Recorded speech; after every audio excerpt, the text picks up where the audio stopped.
இந்த 5 வருஷம் டிஎம்கே ஆட்சி என்ன சொல்றாங்க மக்கள்? நீங்களே வெளியில வந்து பிரச்சாரத்துக்கு வந்துட்டு இருக்கீங்க, எப்படி இருக்கு சூழ்நிலை? கண்டிப்பாக இப்போது நான் வெளியில் வரும்போதே உள்ளே வரும்போதே எனக்கு ஒரு பாசிட்டிவிட்டி தெரிஞ்சுது. எல்லா மக்களும் ரொம்ப பாசிட்டிவாக நான் வேவ் பண்ணிட்டு வந்ததுமே எல்லாரும் சொல்லிட்டாரு ரெட்டலைக்கு தான் வாக்குன்னு சொல்லிட்டு. ஸோ அது ஒரு எனக்கே ஒரு பாசிட்டிவிட்டி வருது. ப்ளஸ் ஆட்சி இவங்க நல்லா பார்த்துட்டார், எல்லாரும் ஒரு மாற்றம் எதிர்பார்க்குறாருங்க. ஸோ கண்டிப்பாக இந்த வாட்டி மாற்றம் வரும், கண்டிப்பாக வரும். நம்ம எடப்பாடி அண்ணன் சிஎம் ஆகுறது உறுதி. இந்த 5 வருஷம் டிஎம்கே ஆட்சி பற்றி சொல்றாங்க.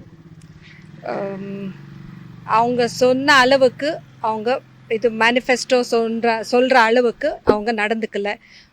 இன்னொன்று ஊழல் ஆட்சி, இன்னொன்று பெண்களுக்கு பாதுகாப்பு இல்லை, நிறைய ஃபேக்டர்ஸ் இருக்குங்க இந்த மாதிரி. ஸோ சொன்னது கரெக்டாக செய்யாததை ஒரே கவர்மெண்ட் இதுதான் கம்ப்ளீட் பண்ணலை.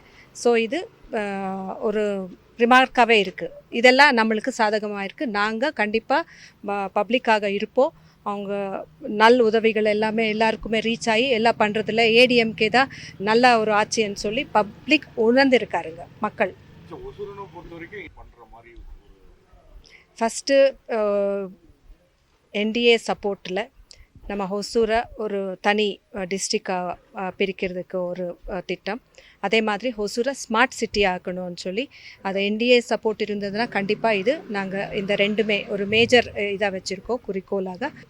நம்ம ஹொசூர் முனிசிபாலிட்டியை வந்து கார்ப்பரேஷன் அளவுக்கு கொண்டு வந்துட்டோம். ஆனால் நம்ம கார்ப்பரேஷனில் கொடுக்க வேண்டியத வசதிகள் எதுவுமே செயல்படுத்தலை, சரியாக அமல்படுத்தலை.